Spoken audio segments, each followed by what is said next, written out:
I'm Joshua FORSTENZER. I'm a senior lecturer in philosophy at the University of Sheffield, and I was born in the United States of America from American parents, but I was raised in France and I live in the UK right now.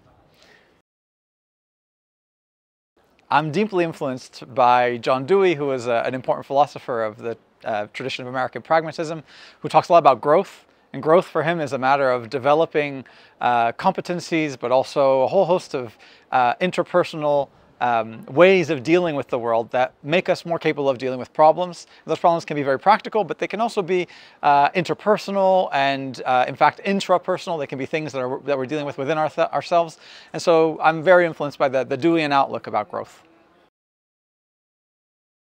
I am very interested in and struggling with the notion of the tragic. So the pragmatist tradition has a tendency to be read, rightly or wrongly, as being overly optimistic or overly hopeful at the very least. And what I think is really important is that tragic dimension of life, which often puts us very clearly in the face of situations where we just can't resolve, or we can't really see what success would look like. In fact, it might just be impossible. And nevertheless, there seems to be something productive, something meaningful that's happening for us. And so I'm not always sure exactly how to answer this challenge, but I'm very interested in doing so.